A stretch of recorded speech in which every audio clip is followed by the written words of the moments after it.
28 años después de lo que fue una situación sumamente complicada, Carlos, hace 28 años, ¿dónde estabas? El 23 de marzo. Yo me acuerdo, fíjate que no me acuerdo bien de este incidente. Me acuerdo de la sucesión de candidato, porque me acuerdo que ahorita que estábamos hablando fuera del aire de las vacaciones, me acuerdo que yo estaba en Veracruz y que por ahí pasó, pues, quien lo iba a reemplazar, ¿no? Pero no me acuerdo muy bien del incidente, fíjate.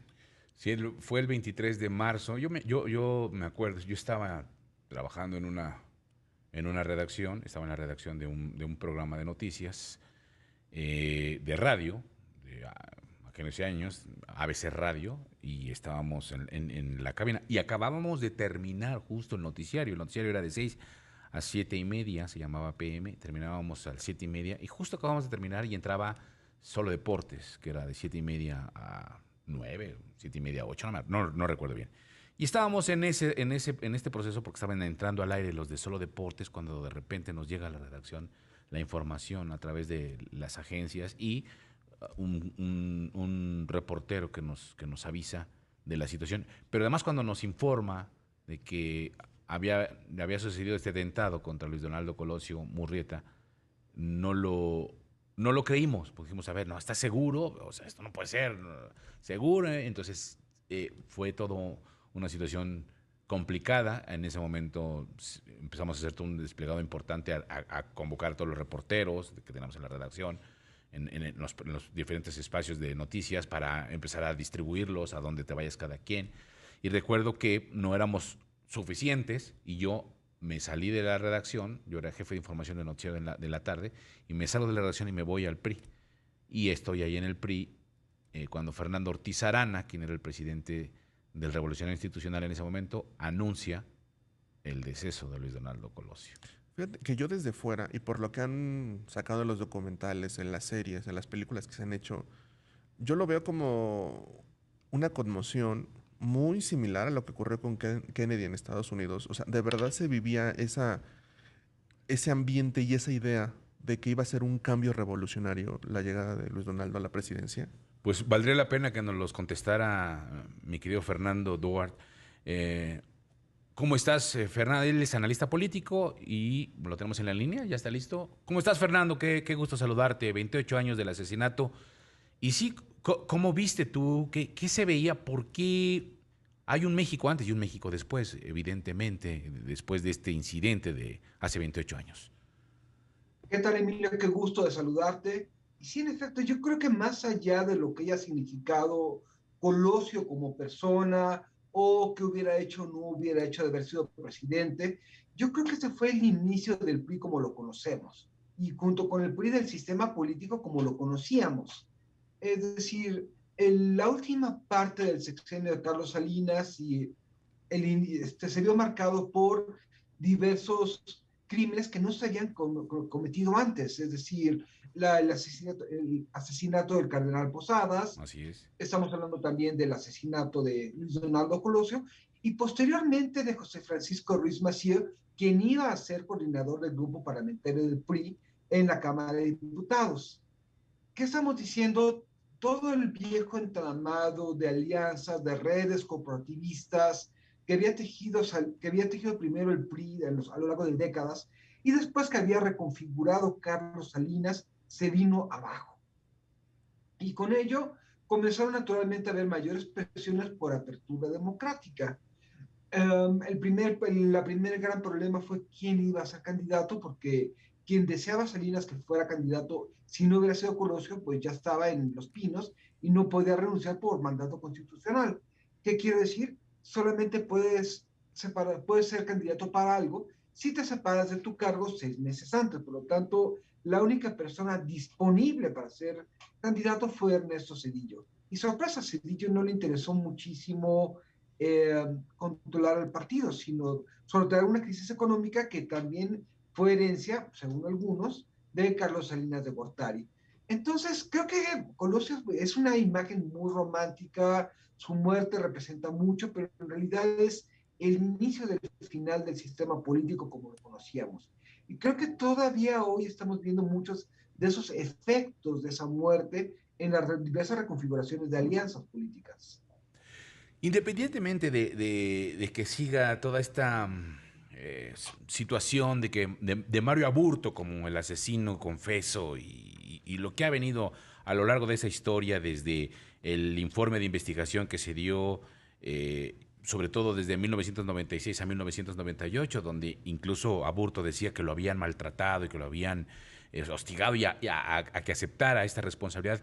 Pero independientemente de todo eso, Fernando, ¿quién ganaba y quién perdía cuando con el asesinato de Colosio, con la muerte de Colosio? Porque de alguna manera se habla de muchos complots, se habla de muchas líneas de investigación, pero al final México se ve violentado y se ve afectado, pero por dentro, ¿quién se iba a beneficiar? Y no que no estoy diciendo que lo haya mandado matar ni que esté detrás del asesinato, sino simplemente en ese momento, ¿quién se vio afectado y a quién le empezó a beneficiar? ¿A los partidos de oposición?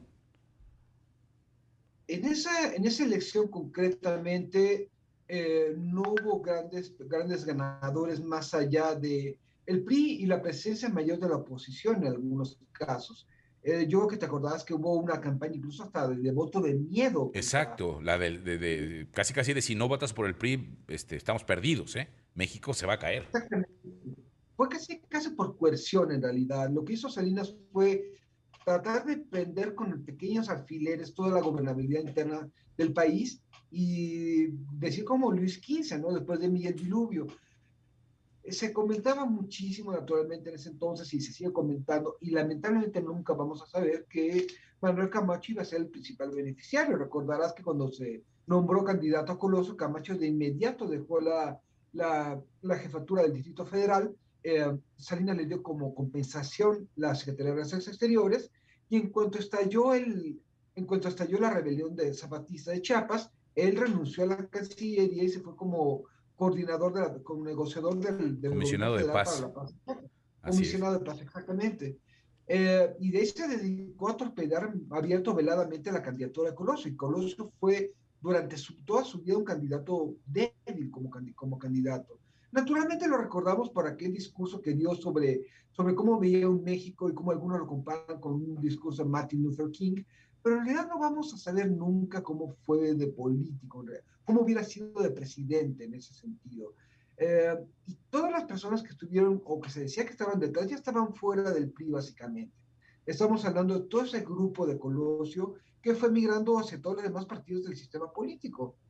Tenemos, por ejemplo, al gobernador Durazo de Sonora, que era su secretario particular, que ahorita que pasó del PRI al PAN, luego al PRD y después a Morena.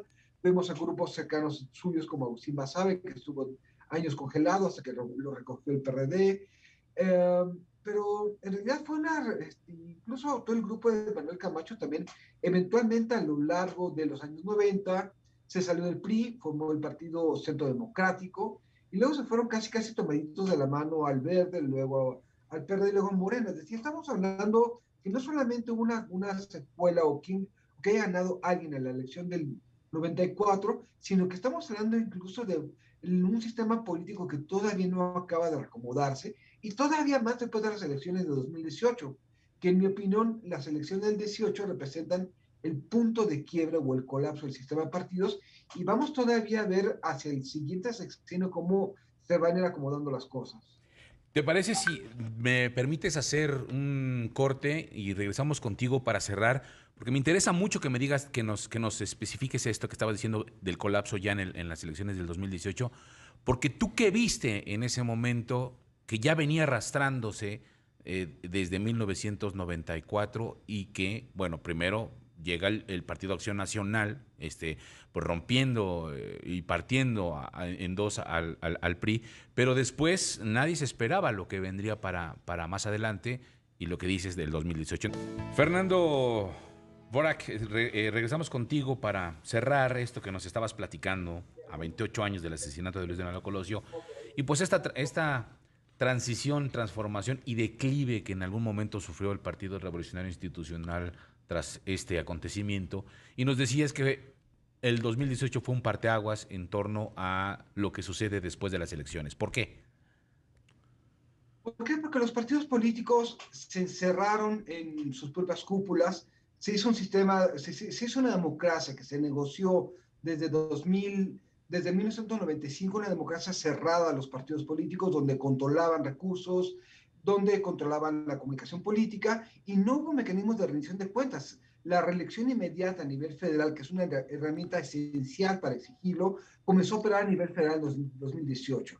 Si a eso le sumamos que los partidos se cerraron y comenzaron a sacar a mucha gente por esos mismos movimientos, y esa gente comenzó a reunirse alrededor de López Obrador, estamos viendo que muchos de quienes formaban parte de los partidos que ya no tenían cabida se fueron uniendo poco a poco a Morena, y esa es precisamente una de las razones de ese colapso del sistema de partidos. Y estamos viendo que se van a comenzar a reconfigurar no desde lo federal, sino desde lo local. ¿Qué queremos decir? Los partidos se van a recomponer desde sus maquinarias estatales y municipales, pero todavía está mucho por verse en los próximos años.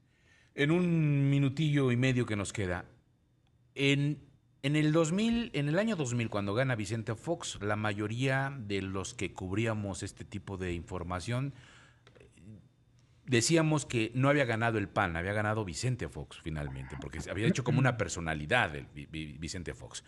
Lo mismo sucede con López Obrador, es decir, gana López Obrador, no gana el partido. Y mi pregunta es, una vez que esto suceda, ¿qué va a pasar?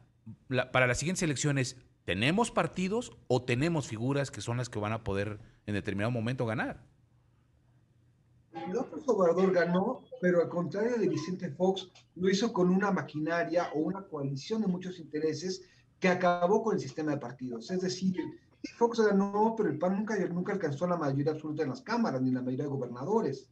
Y aquí estamos viendo que a lo largo de estos años, Morena mantiene la mayoría del Congreso y la mayoría de las gubernaturas. ¿Qué va a ir pasando?